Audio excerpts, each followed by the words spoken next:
Hello everyone, मैं हूं शिवम द्विवेदी और आप देख रहे हैं अपना पसंदीदा चैनल ज्ञानोदय के गुरुजी।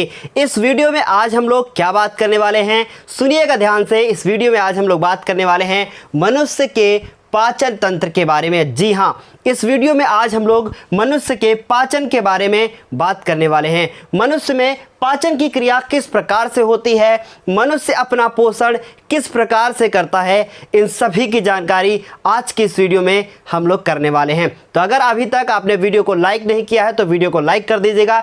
चैनल पर नए हैं तो प्लीज़ चैनल को सब्सक्राइब भी कर लीजिएगा, क्योंकि इस तरीके के वीडियो हमारे चैनल पर आपको मिलते रहते हैं। सबसे पहले मेरी बात ध्यान से सुनिएगा। जब सबसे पहले समझेंगे हम लोग कि मनुष्य का जो पाचन तंत्र होता है उसमें कौन कौन से हमारे क्या होते हैं, भाग होते हैं, और कौन कौन से भागों के द्वारा मनुष्य में पाचन की क्रिया होती है। अब बात यह है कि पाचन आखिर है क्या।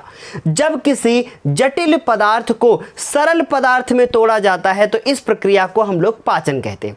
अब मान लीजिए कि आपने खाना खाया और खाना खाने के बाद आप जैसे ही खाना अपने मुंह में डालते हैं तो खाना छोटे छोटे टुकड़ों में टूट जाता है।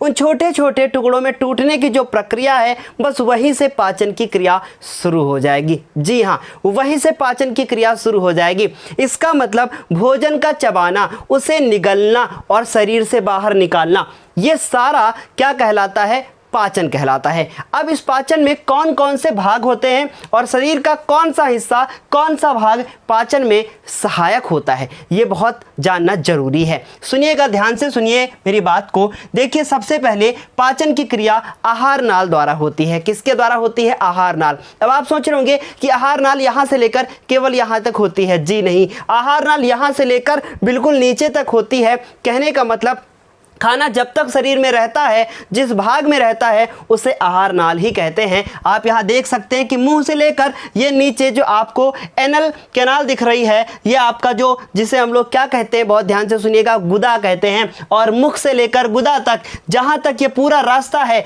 ये जहाँ जहाँ भोजन जाता है उसे हम लोग क्या कहते हैं, आहार नाल कहते हैं। अब इसके कौन कौन से भाग होते हैं उसे जरा ध्यान से सुनिएगा। आहार नाल में आता है आपका मुख गुहा। मुख गुहा का मतलब, देखिए, सबसे पहले एक एक पॉइंट हम लोग डिस्कस करेंगे, फिर इसके बारे में डीप में डिस्कस करेंगे, और ये नोट्स आपको कहाँ से मिलेगा ये भी हम बताएंगे आपको। देखिए ध्यान से, सबसे पहले मुख गुहा, जिसे हम लोग क्या कहते हैं, माउथ कहते हैं। अब इस मुंह में कैसे कैसे क्रियाएं होती हैं, क्या क्या होता है, कौन सा एंजाइम होता है, लार में कौन सा एंजाइम पाया जाता है, सब डिटेल से बताया जाएगा। और देखिए ध्यान से, मुख गुहा के बाद दूसरे नंबर पे आती है ग्रसनी। इसका मतलब भोजन जब मुंह में जाता है उसके बाद वो ग्रसनी में जाता है। ग्रसनी में जाने के बाद फिर वो ग्रास नली में जाता है। अब ये ग्रास नली क्या है, जिसे हम लोग भोजन नली कहते हैं। मुख गुहा को इंग्लिश में माउथ और ग्रसनी को इंग्लिश में कहते हैं फेरिंक्स। अब देखिए ध्यान से, भोजन नली, जिसे हम लोग ग्रास नली कहते हैं, इसे कहते हैं इसोफेगस। अब देखिए ध्यान से और सुनिएगा, जब वो भोजन नली में चला जाता है वो हमारा खाना, फिर वो कहाँ जाता है, पेट में। फिर उसके बाद ये भोजन नली में पाचन होता है कि नहीं होता है, ये बड़ा सवाल है, ये भी देखना होगा और आपके एग्जाम में पूछे जाते हैं ऐसे सवाल। अब देखिए क्या है, भोजन जाता है हमारे पेट में, जिसे हम लोग स्टमक कहते हैं, और उसे अमाशय भी कहा जाता है। उसके बाद जब भोजन पेट में जाता है तो वहाँ पर भी पाचन होता है उसका, फिर पहुंच जाता है कहां पे, ग्रहणी में, जिसे हम लोग कहते हैं डियोडिनम। अब ये देखिए, ग्रहणी में जाने के बाद फिर ये भोजन इस छोटी आंत में पहुंच जाता है, और छोटी आंत में कौन सी क्रियाएं होती हैं, कौन से एंजाइम होते हैं, किस प्रकार से भोजन का पाचन होता है, रसांकुर क्या होते हैं, जिन्हें इंग्लिश में विली कहते हैं, इन सभी की जानकारी लेंगे। फिर देखिए ध्यान से, बड़ी आंत में जाता है भोजन, और बड़ी आंत में क्या होता है, यहाँ जल का अवशोषण होता है, ये सब कुछ डिटेल से पढ़ेंगे। फिर देखिए ध्यान से, बाद में जाता है भोजन मलाशय में। मलाशय क्या होता है, जहाँ पे मल का आशय मतलब मलाशय, बिल्कुल आसानी से समझेंगे। मलाशय में जाने के बाद वो पहुँच जाता है गुदा में, और गुदा द्वार से वो हमारे शरीर से बाहर निकल जाता है। उम्मीद है आपको इतना समझ में आया होगा। तो चलिए जल्दी से एक बार एक इसका स्क्रीनशॉट ले लीजिए, क्योंकि गुरुजी हैं तो संभव है। फिर शुरू करते हैं एक एक इंपॉर्टेंट टॉपिक, जल्दी से एक बार स्क्रीनशॉट ले लीजिएगा। अब हम लोग समझेंगे मुख गुहा के बारे में। जी हाँ, मुख गुहा क्या होता है। मुख तो आपको पता है कि दो ओठों से घिरा हुआ क्या होता है, मुख होता है। अब जो ये दो ओंठों से घिरा हुआ मुख होता है, ये जहां पे जाके खुलता है, आपके मुंह के अंदर का ये वाला जो हिस्सा होता है, इसे कहते हैं मुख गुहा, माउथ कैविटी। अब ये जो मुख गुहा होता है, इसमें क्या क्या होता है? इसमें जानते हो क्या होता है? लार बनती है। फिर लार क्यों बनती है? दांत होते हैं। दांत क्यों होते हैं? कितने प्रकार के होते हैं? ध्यान से सुनिएगा, 32 दांत होते हैं। अब ये दांत कितने प्रकार के होते हैं? 4 प्रकार के होते हैं। कौन कौन से दांत होते हैं? पहला दांत कृंतक, फिर रदनक, फिर अग्रचवर्णक और चवर्णक। लिख लीजिएगा, मैं लिख देता हूं, देखिए ध्यान से सुनिए मेरी बात को।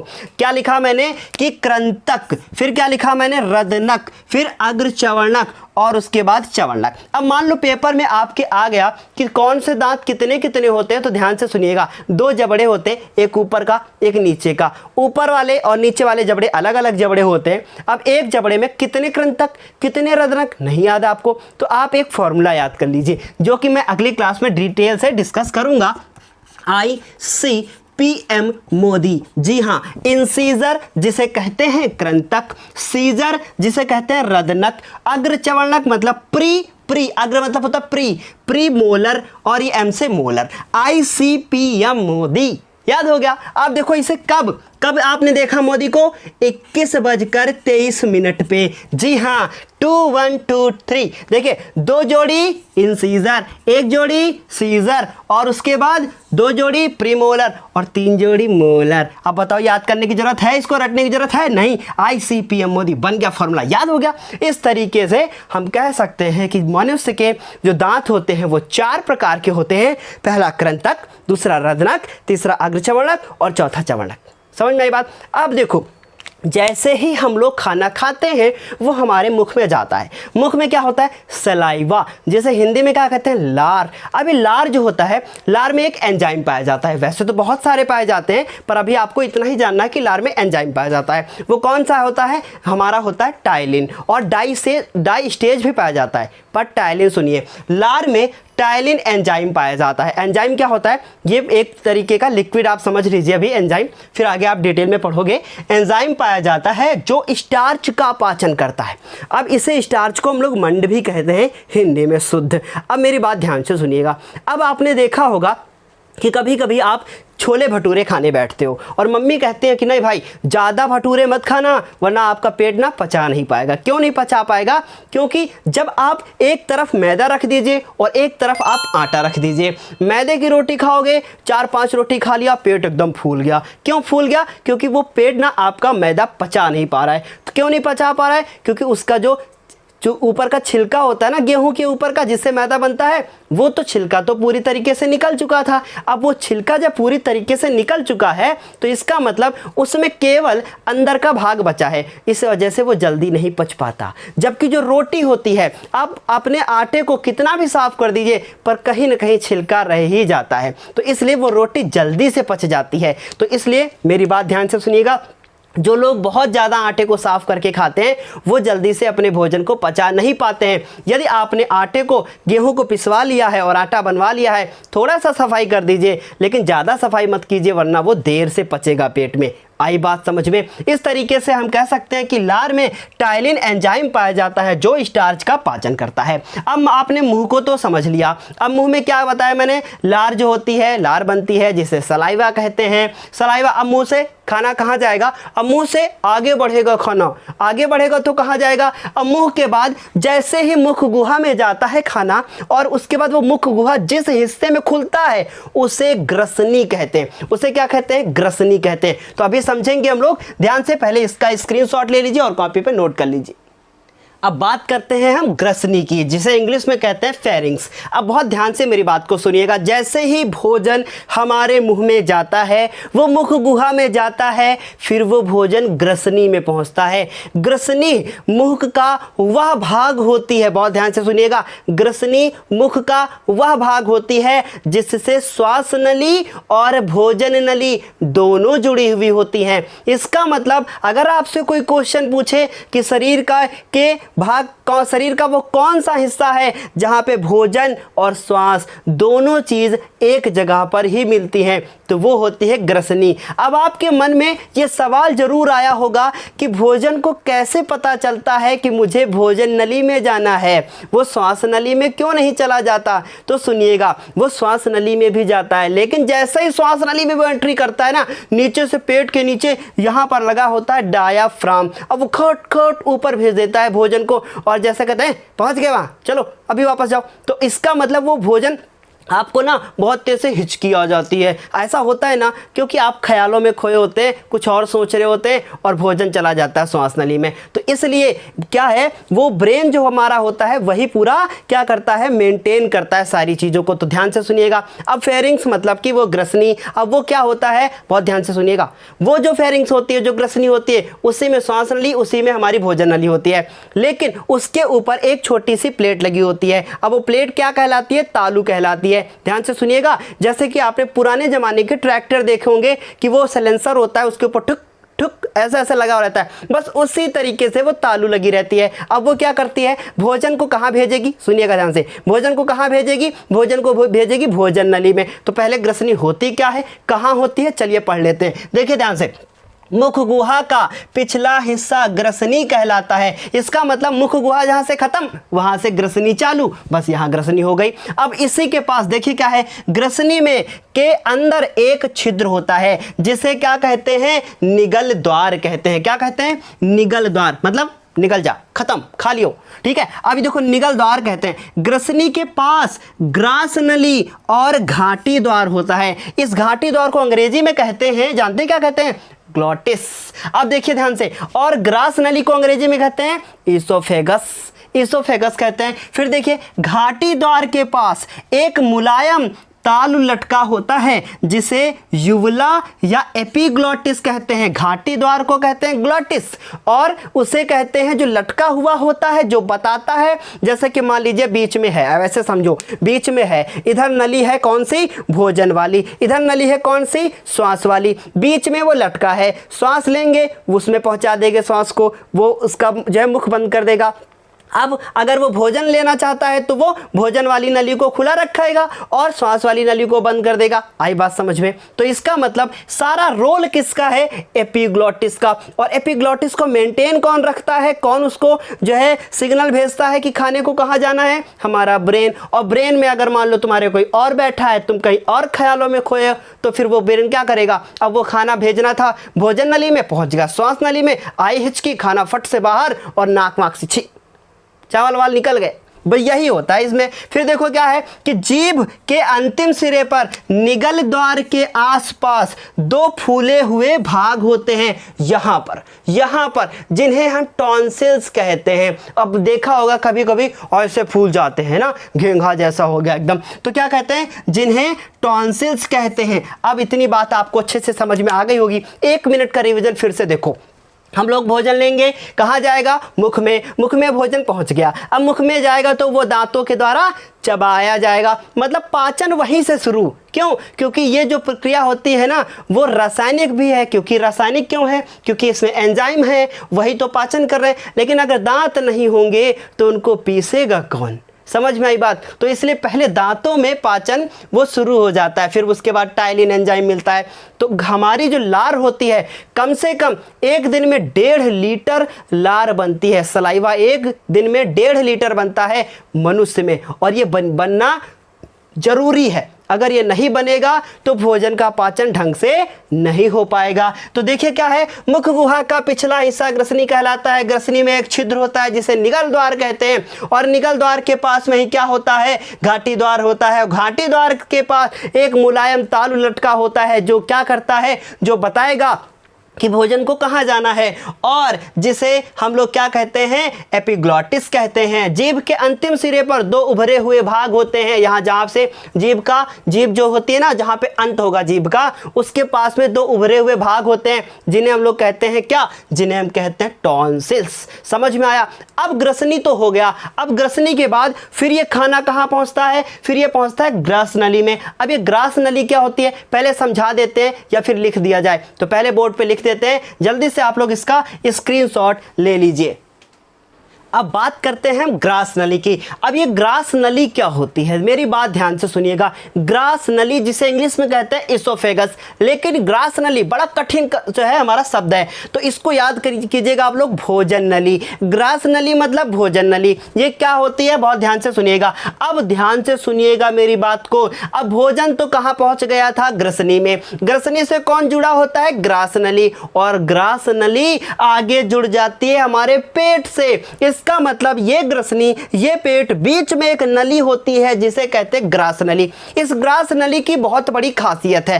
पहली खासियत तो इस ग्रास नली की यह है कि इसमें भी कोई पाचन ग्रंथि नहीं होती। अब ये पाचन ग्रंथि क्या होती है, इसका भी वीडियो हम आपको देंगे कि कौन कौन सी पाचन ग्रंथियां होती हैं, अलग से देंगे। इसमें कोई भी पाचन ग्रंथि नहीं होती। अगर इसमें कोई पाचन ग्रंथि नहीं होती तो इसका मतलब भोजन का पाचन इसमें नहीं होगा। तो इसका मतलब ऐसे समझ लीजिए कि आपके घर में पाचन हो रहा था, आपके स्कूल में पाचन हो रहा था, बीच में एक रोड थी, उस रोड से भोजन को लेके जाना था कि घर में पाचन हो चुका है, अब स्कूल में पाचन होगा। इसका मतलब बस एक रास्ता समझ लीजिए, और उस रास्ते में क्या होता है कि वो रास्ता बहुत गीला हुआ होता है। इसका मतलब उसमें म्यूकस होता है। अब म्यूकस क्या होता है, म्यूकस होता है श्लेष्म, जिसे शुद्ध हिंदी में श्लेष्म कहते हैं। बहुत चिपचिपा पदार्थ होता है। नहीं समझ में आया, फिर से समझो। ग्रसनी में भोजन पहुंचा, पेट में भोजन जाना है तो कहाँ से जाएगा, ग्रास नली से। क्यों जाएगा, क्योंकि उसे पेट में जाना है। अब देखो मेरी बात ध्यान से सुनना। अब मान लो कि ये जो हमारी ग्रसनी है, सॉरी ये जो ग्रास नली है, इस ग्रास नली को, ये ग्रास नली ऐसी होती कि इसमें भोजन जाता और नीचे टक से गिर जाता, तो आपको दर्द नहीं होता क्या, होता ना। क्योंकि अगर मान लो, तो इसलिए होता क्या है, आपने सांप देखा होगा। सांप जब मेढक को खाता है तो क्या करता है, ऐसे ऐसे वो जगह जगह से फूला फूला करके, और उसका लास्ट में जाके पूरा पाचन हो जाता है। होता कि नहीं होता ऐसा।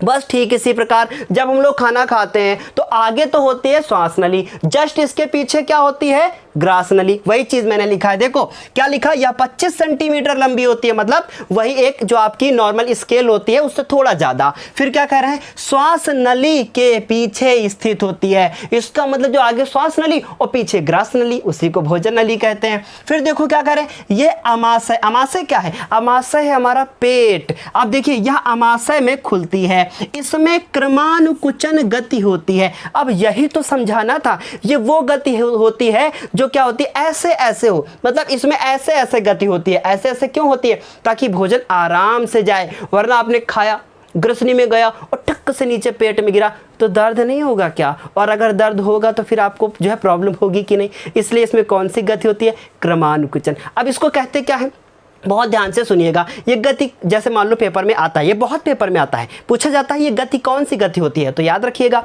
कि भोजन क्या होता है, इसमें भोजन धीरे धीरे क्या होता है, एक स्थान से दूसरे स्थान तक जाता है। क्यों जाता है, क्योंकि भोजन का पाचन करना है। आई बात समझ में। अब देखो क्या कह रहे हैं, इसमें भोजन का पाचन नहीं होता। किसमें भोजन का पाचन नहीं होता, ग्रास नली में। मैंने बताया क्यों नहीं होता, क्योंकि इसमें ग्रंथियां नहीं होती हैं। कौन सी ग्रंथियां नहीं होती हैं, पाचन ग्रंथियां नहीं होती हैं। लेकिन कुछ और होता है, इसमें क्या होता है, श्लेष्म। अब ये श्लेष्म को इंग्लिश में कहते हैं म्यूकस। क्या कहते हैं, म्यूकस। तो ऐसे भी कोई आपसे पूछ सकता है म्यूकस क्या है मेरे लाल, तो बता देना। म्यूकस मतलब वही चिपचिपा पदार्थ, छी वही चिपचिपा पदार्थ। तो वही चिपचिपा पदार्थ कौन सा पदार्थ, जो भोजन को क्या करता है, एक स्थान से दूसरे स्थान तक ले जाता है। क्योंकि अब अगर इस पाइप में कुछ चिकना पदार्थ नहीं होगा तो फिर भोजन कैसे जाएगा एक जगह से दूसरी जगह तक। तो इसमें एक पदार्थ होता है बहुत चिपचिपा होता है, और वो चिपचिपा होता है इसीलिए भोजन वो बहुत आराम से चला जाता है। समझ गए। अब आगे देखो, फिर क्या करें, श्लेष्म मतलब म्यूकस, एक चिपचिपा पदार्थ होता है। समझ गए, ग्रास नली आ गई बात समझे। क्या पढ़ाया मैंने, मुख गुहा, ग्रसनी, ग्रास नली। अब कहाँ कूदेंगे, अमाशय पे कूदेंगे। चलो जल्दी से स्क्रीनशॉट ले लो, फिर समझते हैं अमाशय को एक एक चीज, और लास्ट में एक फुली पूरा रिवीजन 2 मिनट में बताएंगे और पूरा टॉपिक आपका क्लियर हो जाएगा। जल्दी से ले लो इसको। अब हम देखेंगे कि अमाशय में भोजन का पाचन किस प्रकार से होता है। अमाशय मतलब पेट। अब पेट में पाचन किस प्रकार से होता है, ध्यान से सुनिएगा, बहुत ध्यान से सुनिएगा। भोजन पहले गया मुख में, मुख से गया कहाँ पे, ग्रसनी में, ग्रसनी से ग्रास नली में, ग्रास नली से कहाँ पहुँचा, पेट में, पेट से पहुँचेगा ग्रहणी में, और ग्रहणी से पहुँचेगा छोटी आंत, छोटी आंत से बड़ी आंत, और बाद में मलाशय और भोजन बाहर। चलिए समझते हैं अमाशय में भोजन किस प्रकार से का पाचन किस प्रकार से होता है। देखिए यह जे आकार का एक थैली के समान होता है। थैली का मतलब वही थैली, पॉलीथीन वाली थैली, थैली के आकार का होता है, पर होता कैसा है, जे आकार का। अब आप यहाँ देख सकते हो ये कैसा आकार बना हुआ है, जे आकार का। जो आपको रेड कलर का ये दिख रहा है, ये क्या है, पेट है। लेकिन जो ये नीचे का हिस्सा है, ये इसका ये वाला हिस्सा जो रेड पार्ट छोटा सा दिख रहा है, ये ग्रहणी है। बहुत ध्यान से भाई समझे, वो ग्रहणी नहीं घर वाली, वो बाद की है, पर वो भी सी, ये भी सी। चलो समझो, ये जे आकार के एक थैले के समान होता है। इसकी लंबाई कितनी होती है, 25 से 30 सेंटीमीटर होती है। मतलब लंबाई कितनी, 25 से 30 सेंटीमीटर, मतलब वही ग्रास नली के लगभग बराबर। फिर देखिए क्या है, यह बाईं ओर स्थित होता है। अब बाईं दाईं तो आपको पता ही होगा, ये बाया है, यहीं पे क्या होता है, पेट स्थित होता है। यहाँ ऐसे घूमते यहाँ पहुंचा, पेट में यहाँ पे बाईं ओर होता है। फिर क्या कह रहे हैं, उदर गुहा कह सकते हैं। उदर गुहा समझते हैं ना, आपने देखा होगा कि सुना होगा कि अंदर का बाजू, बाहर का हिस्सा कहलाता है उदर, ठीक है, और अंदर का हिस्सा जो क्या कहलाता है, वो हमारा आमाशय। अब समझो बात को, इसमें जठर ग्रंथियां पाई जाती हैं। अब ये बहुत इंपॉर्टेंट है, पूछा जाता है पेपर में कि जो हमारा आमाशय होता है वो कौन से रस का स्रावण करता है, कौन सा जूस सिक्रीट करता है, कौन सा रस निकालता है। तो कौन सा रस है वो है हमारा जठर रस। क्यों, क्योंकि जो हमारा जठर रस होता है वो होता है जठर ग्रंथियों से निकलता है ना।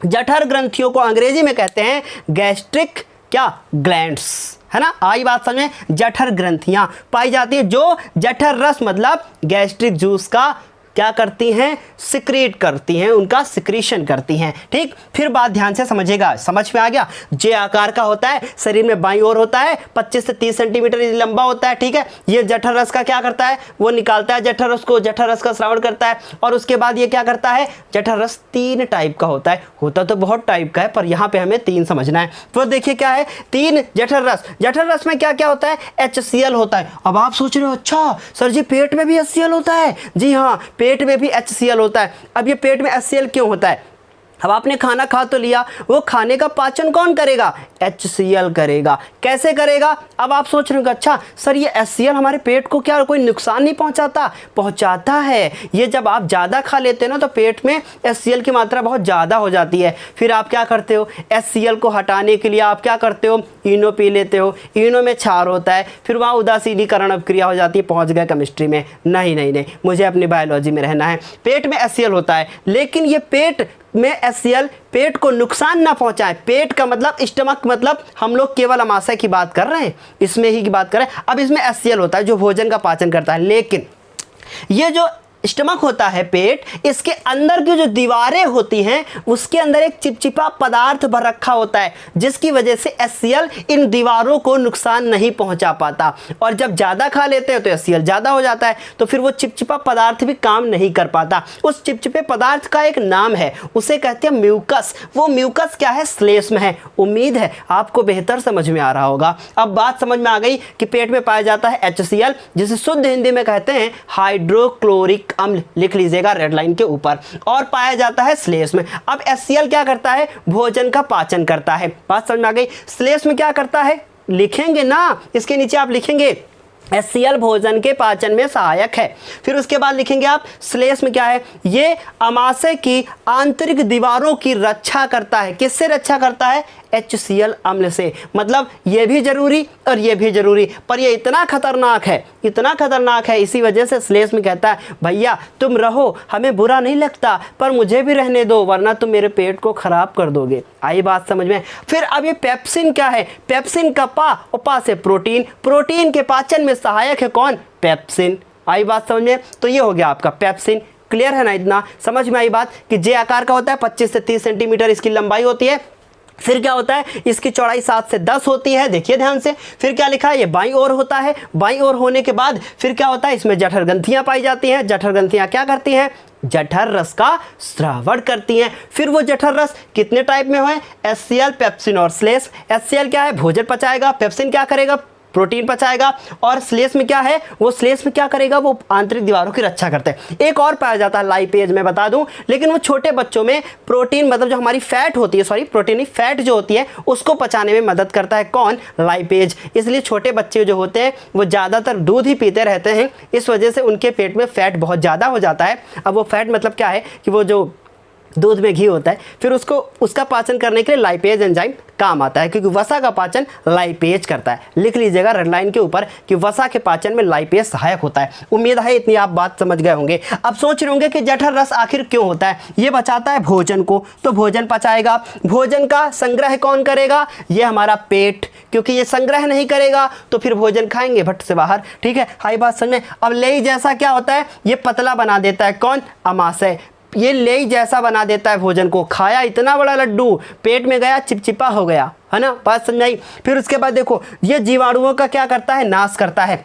फिलहाल जीवाणुओं का नाश ऊपर से सलाइवा भी कर देती है लार में, क्योंकि एंजाइम पाए जाते हैं ऐसे जो क्या करते हैं, जीवाणुओं का नाश कर देते हैं। क्योंकि आप जैसे लोग क्या करेंगे, कहीं से भी ऐसे पोछा और खा लिया, तो इसका मतलब क्या है कि कहीं जीवाणु अंदर चले गए तो वो पहले ही खत्म हो जाते हैं। इतनी बात आपको बेहतर समझ में आ गई होगी कि अमाशय का काम क्या है। अब हम लोग समझेंगे कि ग्रहणी क्या करती है। आखिर इतने भाग का जो यहाँ से लेकर यहाँ तक है उसका क्या रोल है। आई बात समझे। ये डायग्राम बनाने में बहुत वक्त लगा था, इसलिए वीडियो को अभी तक लाइक नहीं किया है तो प्लीज़ लाइक कर दीजिएगा। चलिए एक स्क्रीनशॉट ले लीजिए। आप समझते हैं ग्रहणी को, अब समझते हैं ग्रहणी को, फिर समझेंगे छोटी आंत को। जी हाँ, बहुत ध्यान से देखिएगा। मैंने आपको बताया कि भोजन पेट में किस प्रकार से पचता है, फिर पहुंचता है वो ग्रहणी में। अब ये ग्रहणी क्या होती है, जैसे अंग्रेजी का सी होता है ना, वैसे ही ग्रहणी होती है। जी हाँ, देखिए ये लिखा है कि यह सी आकार के समान होती है।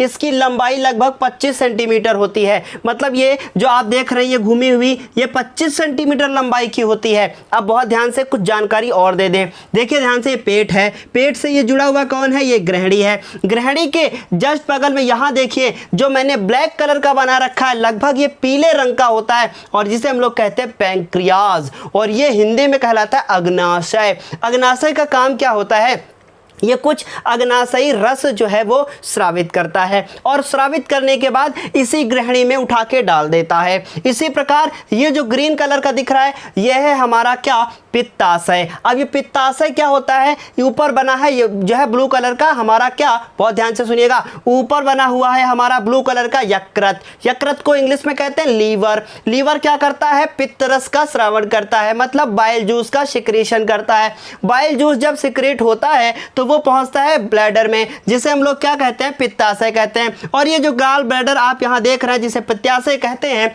इसी में आके स्टोर हो जाता है। और ये जब स्टोर हो जाता है उसके बाद ये पहुंच जाता है कहाँ पे, डिओडिनम, जिसे हम लोग कहते हैं ग्रहणी में। इसका मतलब हम साफ कह सकते हैं कि जो हमारी ग्रहणी होती है उसी से पैंक्रियाज की नली जुड़ी होती है, मतलब अग्नाशय की नली जुड़ी होती है। उसी से क्या करती है, उसी से पित्ताशय की नली भी जुड़ी होती है। अब मेरी बात ध्यान से सुनिएगा, ये आपका पैंक्रियाज जिसे अग्नाशय कहते हैं, या आपका गाल ब्लैडर जिसे पित्ताशय कहते हैं, सब कुछ एक वीडियो में नहीं बता सकते। क्यों? क्योंकि ये हमारा इस वीडियो का फोकस है कि मनुष्य में पोषण और मनुष्य में पाचन।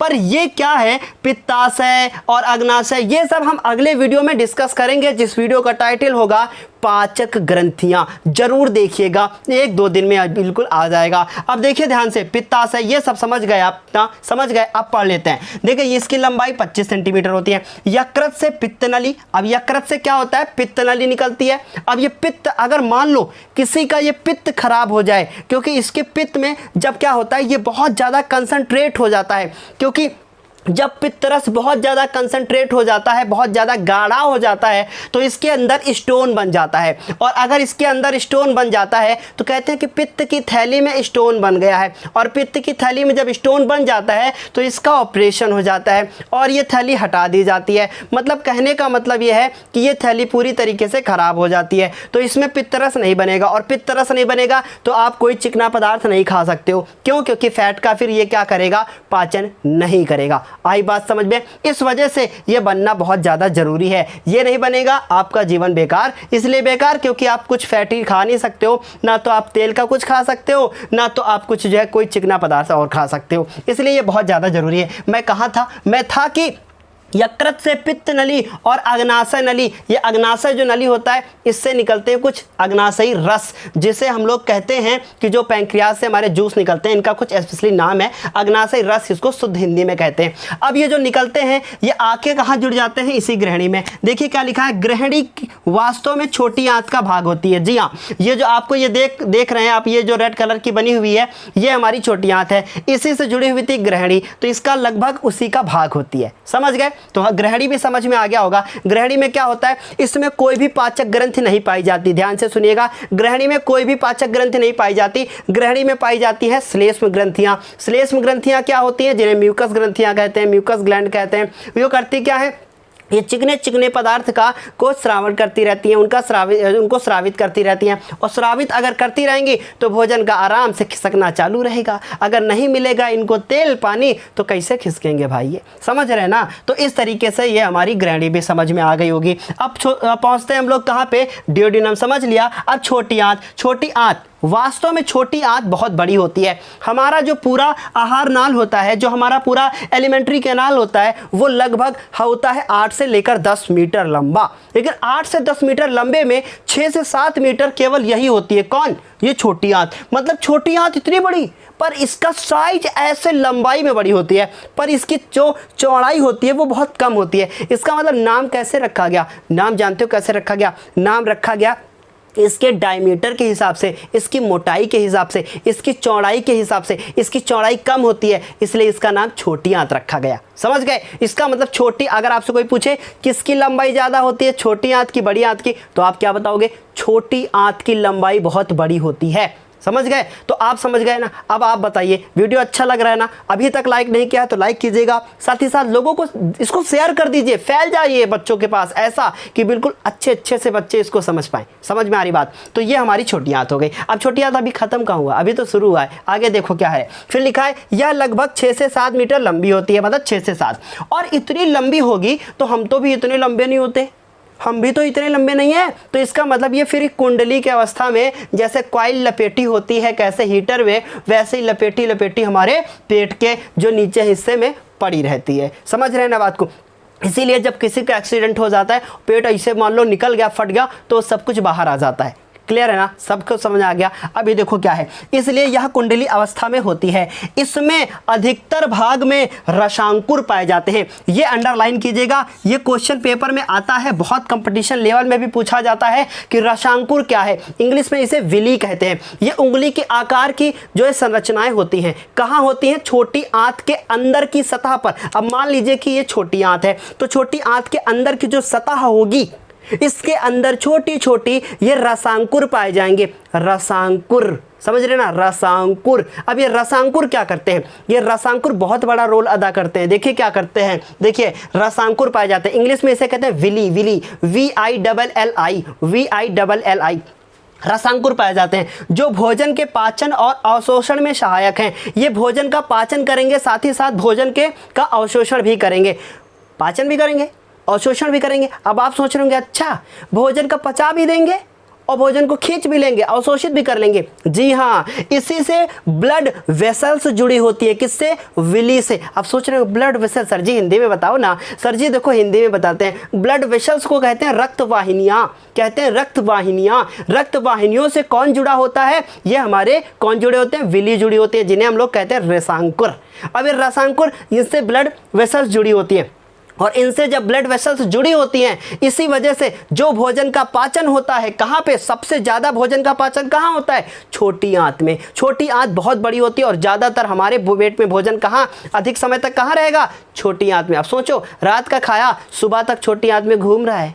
समझ रहे हो ना? ठीक, तो इसलिए छोटी आंत में होता है जो भोजन के पाचन व और अवशोषण में सहायक है। इसमें कौन कौन होता है? इसमें प्रोटीन और कार्बोहाइड्रेट। अब आप सोच रहे होंगे प्रोटीन क्या है, आगे पढ़ना कभी, फिर सोच रहे होंगे कार्बोहाइड्रेट क्या है, फिर कभी पढ़ना। कार्बोहाइड्रेट आगे पढ़ कभी बता देंगे आप लोगों को।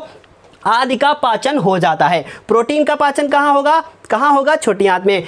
कार्बोहाइड्रेट का पाचन कहाँ होगा? छोटी आंत में। और जो भी पाचन नहीं हो पाता है, ये सब लोग जो नहीं कर पाते हैं, वो सारा काम कौन निपटा देती है? छोटी आंत। अब सुनो, तो शरीर से बाहर क्यों निकलता है इतना सारा खाना? क्यों निकलता है भाई? इसलिए निकलता है जिसका पाचन नहीं हो पाता है वही तो निकलता है। आई बात समझ में ना। तो मैंने बताया क्या, ग्रहणी, फिर क्या बताया, छोटी आंत। छोटी आंत के बारे में क्या क्या बताया बताओ, जल्दी से बताओ। 6 से 7 मीटर लंबी, 6 से 7 मीटर लंबी, इसकी आंतरिक सतह पर रसांकुर पाए जाते हैं जो प्रोटीन और कार्बोहाइड्रेट का क्या करते हैं, अवशोषण करते हैं। तभी तो हमारे शरीर को प्रोटीन मिलेगी और साथ ही साथ उसका पाचन कर देंगे, और पाचन कर देंगे मतलब खींच लेंगे, अवशोषण कर लेंगे, एब्जॉर्प्शन कर लेंगे। ठीक है, समझ में आई बात। ये रसांकुर कैसे होते हैं, पेपर में क्वेश्चन आता है, रसांकुर क्या है। तो रसांकुर उंगली के आकार की संरचनाएं होती हैं जो भोजन के पाचन और प्रोटीन के भोजन के पाचन अर्थात प्रोटीन और कार्बोहाइड्रेट के पाचन में सहायक है। समझ गए रसांकुर क्या है, उम्मीद है सब समझ में आया होगा। चलिए अभी मैंने देखो बहुत ध्यान से सुना, लीवर डिस्कस नहीं किया। क्या मैंने डिस्कस नहीं किया, पित्ताशय डिस्कस नहीं किया, अमाशय डिस्कस किया, अग्नाशय डिस्कस नहीं किया। नेक्स्ट क्लास में पाचक ग्रंथियां जब डिस्कस करेंगे ना, तो हम लोग डिस्कस करेंगे लीवर को। लीवर सबसे बड़ी ग्रंथि है और सबसे बड़ी यकृत, पूछा जाता है पेपर में। अब आप सोच रहे होंगे कि सर ये कब डिस्कस करेंगे, 2 दिन बाद, है ना, नेक्स्ट क्लास में डिस्कस करेंगे। 2 दिन, 1 दिन तो लग जाएगा और उसके बाद डिस्कस करेंगे आगे। चलो अभी हम लोग अब पढ़ते हैं हम लोग बड़ी आंत को।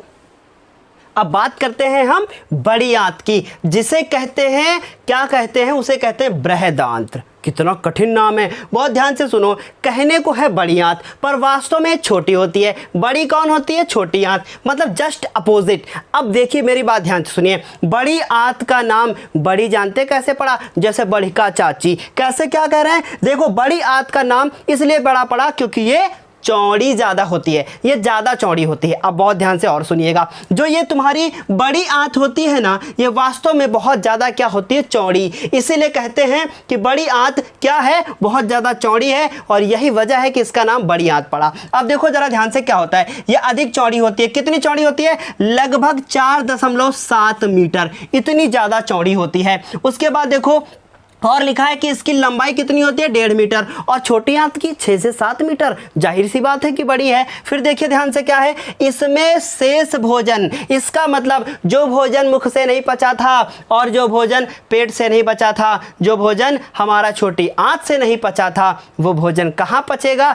वो भोजन बड़ी आंत में पचेगा। अब बड़ी आंत में जो भोजन का पाचन कहीं कहीं मतलब लास्ट में लगभग कुछ भाग ऐसा होता है भोजन का जो कहाँ पचता है, जाके बड़ी आंत में। और अब पेपर में क्वेश्चन आता है, शरीर में जो हमारे जल होता है, वो जल जब हमारे क्या है शरीर से बाहर निकलता है, तो जल से भी क्या होता है कि बहुत सारे जो जल में पदार्थ पाए जाते हैं उनका भी तो अवशोषण होता होगा, क्योंकि तभी तो पानी पीने का फ़ायदा है। तो पानी पीने का बस यही है कि समझ लीजिए जब पानी हमारे बड़ी आंत में जाता है ना, तो वहीं से जल में क्या करता है, जल का अवशोषण हो जाता है। और क्या होता है, सूखा भाग अलग और पानी अलग। क्योंकि जब आपने खाना खाया था तो आपने खाने के साथ तुरंत पानी भी ढकोल लिया था। पानी पी लिया था कि नहीं किया था, बताओ, पानी पी लिया था ना। तो अब भोजन और पानी दोनों एक साथ गया, बाद में कहाँ पहुँचा, पेट में, लेई जैसा बन गया, और लेई जैसा बनने के बाद ग्रहणी में पहुंचा, छोटी आंत में पहुंचा, और बाद में पानी कहां, जब बड़ी आंत में पहुंचा तो पानी का अवशोषण हो गया, जल का अवशोषण हो गया। फिर देखो क्या हुआ, फिर क्या हुआ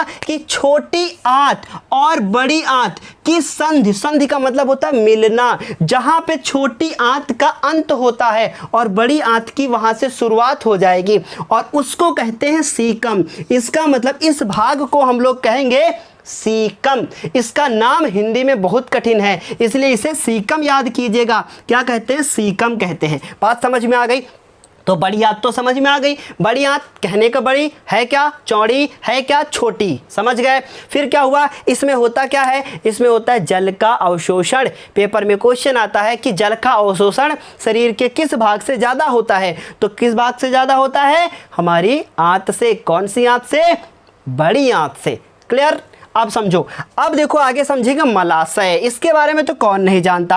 अब देखिए, हंसिएगा मत, लिखा है यह बड़ी आंत का अंतिम भाग होता है। मतलब बड़ी आंत जहाँ पे समाप्त होगी, अब कहाँ समाप्त हुई, बड़ी आंत यहाँ से शुरू और ये गई ऊपर बढ़ी, फिर ऐसे समांतर हुई, और बाद में ये आके, और जो ये हिस्सा आपको यहाँ दिख रहा है, ये वाला हिस्सा, ये कहलाता है हमारा, क्या कहलाता है, रेक्टम। क्या कहलाता है, रेक्टम। और रेक्टम को शुद्ध हिंदी में कहते हैं मलाशय। मल का आशय, मतलब यहीं पे मल आके इकट्ठा होता है, और बाद में जब आती है पेट में क्या, दर्द और उसके बाद ये शरीर से बाहर हो जाता है, और जिस जगह से ये बाहर होता है उसे कहते हैं कि एनल कैनाल। मतलब कि एनल कैनाल क्या है, बहुत ध्यान से सुनिएगा, ये क्या है, ये है हमारी गुदा द्वार। अब बहुत ध्यान से सुनिएगा क्या लिखा है, यह लगभग कितने 15 सेंटीमीटर लंबा होता है। मलाशय का अंतिम भाग क्या कहलाता है, गुदा नाल कहलाता है। अब मेरी बात ध्यान से फिर से सुनिएगा, गुदा नाल कहलाता है। मलाशय का अंतिम भाग, जो मलाशय का अंतिम भाग होता है वो क्या होता है, छल्लेदार मांसपेशियों से, मतलब जैसे रिंग होती है ना, एक के ऊपर एक के ऊपर एक के ऊपर एक के ऊपर ऐसे रखिए। अब ऐसे समझ लीजिए कि हाथ में पहनने वाले जो कंगन होते हैं ना, उनको आप ऐसे ऐसे ऐसे रख दीजिए, उस प्रकार की मांसपेशियों से बना होता है। ठीक, उसे हम लोग कहते क्या हैं, इसे कहते हैं गुदा द्वार। और बहुत ध्यान से सुनिए, जो गुदा होता है वो मांसपेशियों से बना होता है। वो मांसपेशियां कैसी होती हैं, छल्लेदार, उसे गुदा कहते हैं। और जहां से ये हमारे मलाशय शरीर से बाहर निकल जाता है उसे कहते हैं गुदा द्वार। तो ये फाइनली हम लोगों ने बहुत कुछ पढ़ लिया, पर अभी ये वीडियो समाप्त नहीं होगा। मात्र 2 मिनट में हम इसको पूरा रिवाइज करेंगे कि आखिर मैंने क्या क्या पढ़ा। अब सुनो मेरी बात ध्यान से। खाना खाया, खाना जैसे ही मैंने खाया तुरंत कहाँ पहुँचा, मुंह में। मुंह में पहुँचा, दांतों से चबाया मैंने, वो छोटा छोटा हो गया, उसमें मिल गई लार। लार जो होती हैं, कितनी लार ग्रंथियाँ होती हैं, 3, मैंने नहीं बताया था, अब बता रहे हैं। 3 जोड़ी लार ग्रंथियाँ पाई जाती हैं। पहली कौन सी होती है, सबलिंगुअल सैलिवरी ग्लैंड। फिर दूसरी कौन सी होती है, ये देखिए सब मैंडिबुलर सैलिवरी ग्लैंड। और तीसरी होती है पैरोटिड सैलिवरी ग्लैंड। समझ में आई, ये 3 प्रकार की ग्रंथियां होती हैं, इनके बारे में बाद में पढ़ेंगे। फिर देखिए ध्यान से, अब पहुंचा हमारे कहाँ पे, मुंह में पहुंचा। अब मुंह में पहुंचा, फिर कहां पहुंचा, ग्रसनी में। ग्रसनी के पास कौन लगा होता है, जिसे हम लोगों ने क्या कहा था, तालू। अब वो तालू क्या करेगा, भोजन को जहां भेजना होगा वहीं भेजेगा। कहां भेजेगा, ग्रास नली में। ग्रास नली में भोजन का पाचन नहीं होता, उसमें क्या होता है, श्लेष्म निकलता है। वो श्लेष्म निकलने के कारण उसमें क्रमानुकुचन गति होती है। वो पहुंच जाता है कहां पे, इस पेट में। पेट में क्या होता है, इसमें जठर रस निकलता है। जठर रस 3 टाइप का, कौन कौन से टाइप का, first type HCl, second type pepsin, और तीसरा टाइप कौन सा पढ़ा था हम लोगों ने, श्लेष्म। अब HCl क्या होता है, भोजन का पाचन करता है। श्लेष्म क्या करता है, श्लेष्म करता है हमारे पेट के आंतरिक भाग की रक्षा। किससे रक्षा, HCl से रक्षा। ठीक, अब पेप्सिन क्या करता है, प्रोटीन का जो है पाचन करता है। इतनी बात समझ में आ गई। फिर आगे देखिए क्या है, ये क्या है, ग्रहणी। ग्रहणी में कौन कौन जुड़ा होता है, ये हमारे पित्ताशय और इसकी जो नलियां होती हैं अग्नाशय की, दोनों आके यहीं पे जुड़ जाती हैं। सबसे बड़ी ग्रंथि कौन सी है, यकृत, बाद में पढ़ेंगे। फिर देखिए, फिर वो इस ग्रहणी से कहाँ पहुंचा, छोटी आंत में। छोटी आंत में जैसे ही भोजन पहुंचा तो इसमें भी क्या हो जाएगा, पाचन हो जाएगा। इसमें किसका पाचन होगा, किसका, प्रोटीन का, कार्बोहाइड्रेट का। इसमें पाचन हो गया। अब जैसे इसमें पाचन होगा, इसमें जैसे ही इसका अंत होगा, यहाँ पे जो हिस्सा देख रहे हैं आप, ये इसे कहेंगे सीकम। ये जो सीकम है, यहीं से शुरुआत होती है किसकी, बड़ी आंत की। बड़ी आंत फिर ये पहुँचेगी इधर, और कहाँ पहुँचेंगे, मलाशय में। मलाशय के बाद कहाँ आ गए, गुदा में, और गुदा के बाद गुदाद्वार, और भोजन शरीर से बाहर। आई बात समझ में। इस तरीके से अब इस वीडियो को मुझे यहीं पे करना होगा समाप्त। अगले वीडियो में मिलेंगे हम लोग दांत के साथ। दांत के बारे में पहले पढ़ेंगे, उसके बाद पढ़ेंगे पाचक ग्रंथियों के बारे में। तो चलिए इस वीडियो को यहीं पे समाप्त करते हैं। वीडियो अच्छा लगा हो तो लाइक करना मत भूलिएगा, साथ ही साथ इसे अपने दोस्तों के साथ शेयर भी कीजिएगा। बहुत सारी मेहनत लगी थी इस डायग्राम को बनाने में, और आप लोग देख रहे हैं कि लगातार हम आप लोगों के लिए वीडियो लेकर आ रहे हैं। तो चलिए समाप्त करते हैं इस क्लास को। और हाँ, ज्ञानोदय के गुरुजी के चैनल को शेयर करना मत भूलिएगा। धन्यवाद।